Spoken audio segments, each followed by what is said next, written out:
Hi everybody. As president of the synagogue, I'm thrilled to welcome everybody to our annual celebration dinner.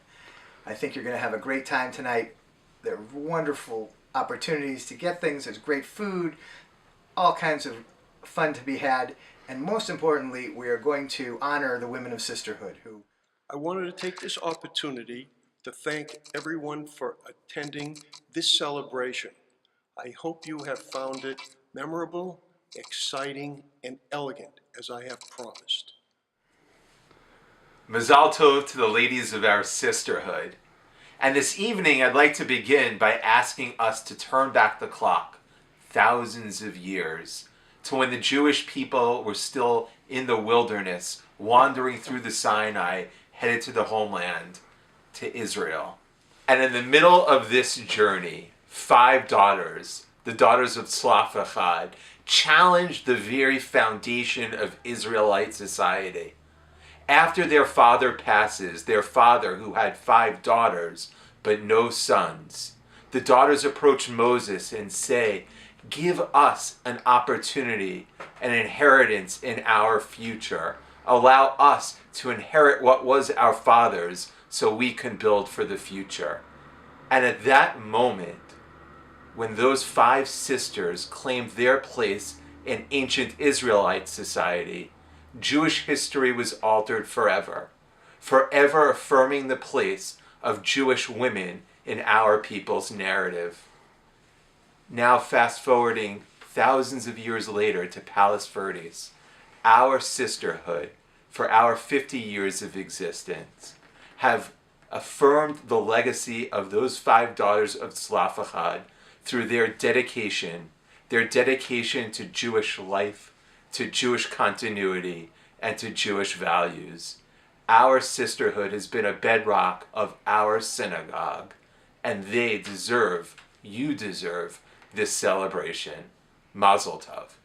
Who would have thought that back in 1961, when Congregation Ner Tamid was founded, that we would be here together decades later to celebrate the amazing achievements of our sisterhood. It's a particular honor for me now to introduce the sisterhood presidents who served with dedication and perseverance over these many decades. The first person who will talk to us is Pearl Gold, our very first sisterhood president.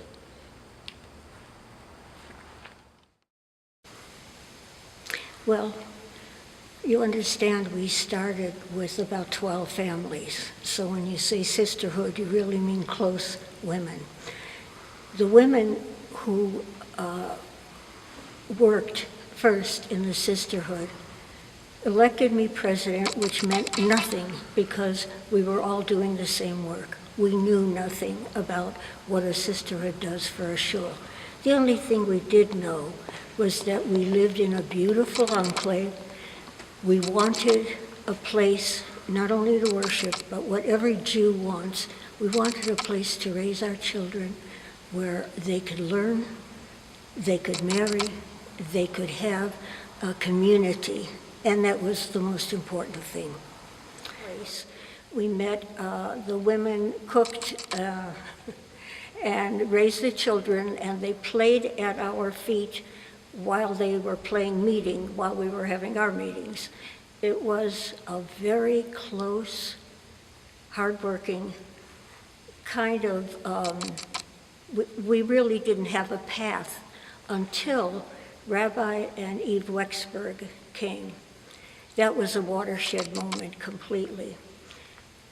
She was and is learned, brilliant woman, strong character, very loving and helpful to the max. Of course, we all blended in immediately, and she helped give us direction. I had the privilege of the first 2 years as president, and as I said, it wasn't what I did, truly, it was what we all did together. I am honored to speak on behalf of Sisterhood for our Ner Tamid involvement in the 1970s. As membership in the synagogue continued to grow, So did our leadership in Sisterhood. We were fortunate to have the branch president be our own Eve Wexford. We explored beyond the peninsula to become involved in branch programming. Our sisterhood was still involved with puppet shows, rummage sales, and baking Hamantaschen for Purim.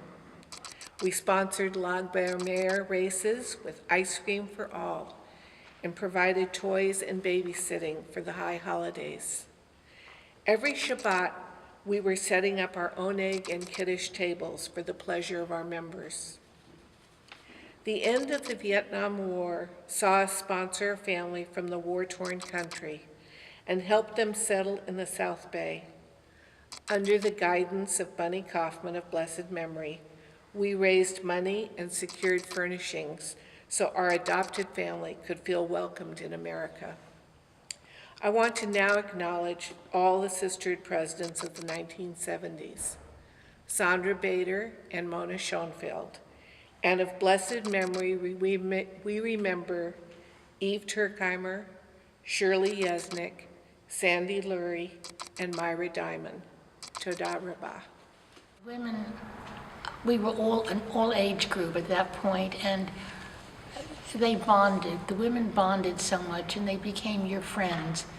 Not necessarily your Saturday night run-around friends, but a deep relationship that you had with people. And everyone wanted to work to produce something nice for the synagogue. At the time when they put up the sanctuary, as I said, the smaller version of it, we didn't have anything else. All the money went into the building as expected.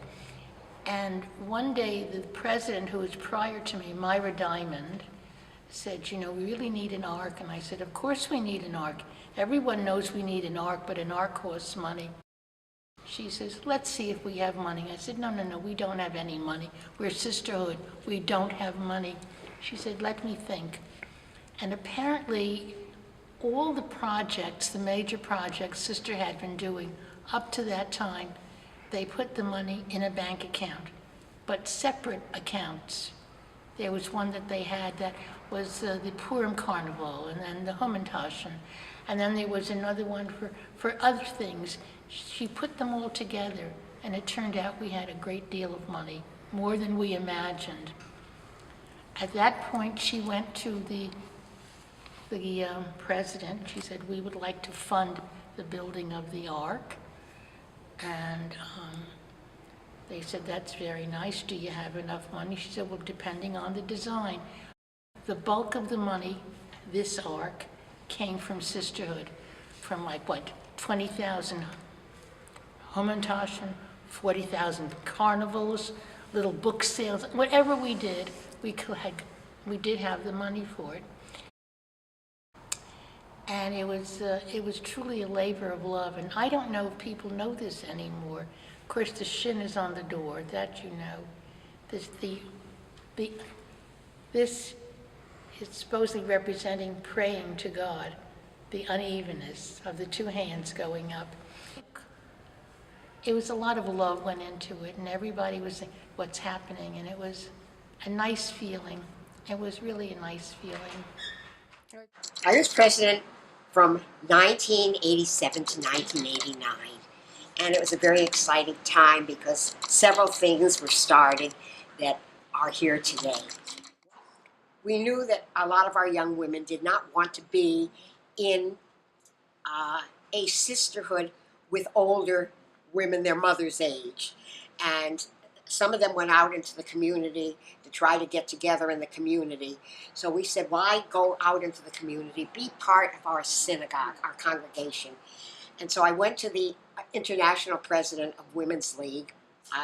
We happened to meet with her and said, is there any possibility that as part of Sisterhood, we can have a division that young women could belong to and set up their programming and things that would interest them and fit into their schedule? And at first they were shocked. 2 years later, Zahava was born, and we have Zahava here in our synagogue, and we have a nice membership. They are part of Sisterhood. The president's on the Sisterhood board, and they're doing projects that are raising funds. It was like mid-90s. And one of the things that Sisterhood was concerned with was the kitchen. It was more of a volunteer, strictly a volunteer kind of organization. And we were thrilled with the thought of having a new kitchen. We had a kitchen shower. And I guess there was a wish list, but it was mostly everybody just had to bring something for the kitchen, whether you bought mixing spoons or a mixing bowl or whatever it was, but we basically outfitted what is now the synagogue kitchen with that was a big Sisterhood project. We were involved in the expansion, and it was going to be, just bigger and better. And these are the people that I share everything with, who, it's my support system. I guess we're sisters by choice. To our wonderful women of sisterhood, past, present, and future, this is for you.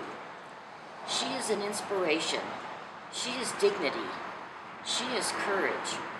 She is strength.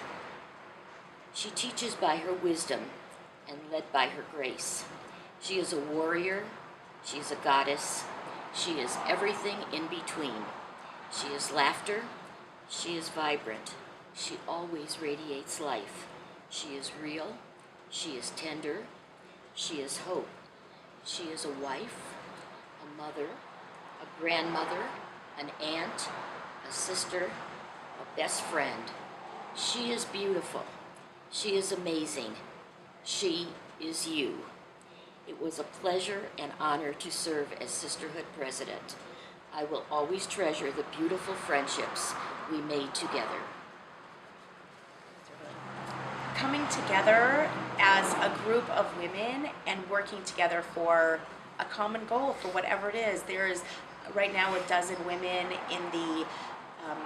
in the kitchen baking hamantaschens. I love it. We get to know each other. There's people that I just met. There's people that I've known for years, and we come together to work together. We have traditions of what we do to help the community, to help the synagogue, and then a lot has changed over the past few years. For example, the Kibbutz Cafe, which is only been up and running, I think, for about 2 years, was started off as an idea of Rabbi Schultenfrei's, and we were happy to fund his idea, and it's become an incredible place for people to go to, for people have meet to play mahjong.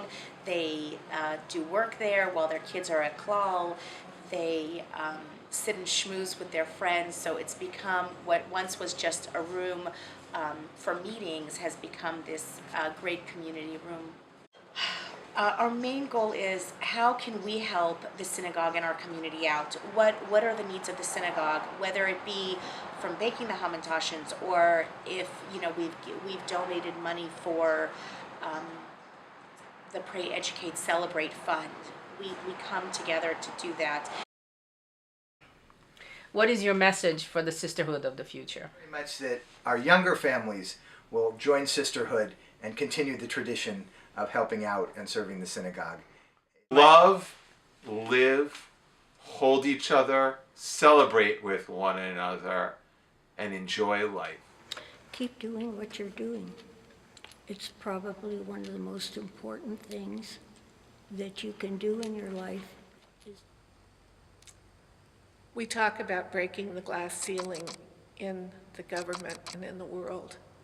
I think the women of Ner Tamid have done that and will continue to do that. Just keep going and don't give up. It's what you do with your own family. You keep going ahead, and if this doesn't work, well, you'll tweak it a little bit, and maybe it will. To be flexible, to redefine things as necessary as things change, and I would hope that it would continue to get people involved in the synagogue and help to perpetuate conservative Judaism. Working together. Carry on the projects that have been started and work together in harmony. to give back, to feel the love of the sisterhood, to feel the love of the community and of Congregation Ner Tamid. Creating meaningful memories and for Jewish futures, that should be in the forefront of our purpose for the next, hopefully, 6 decades.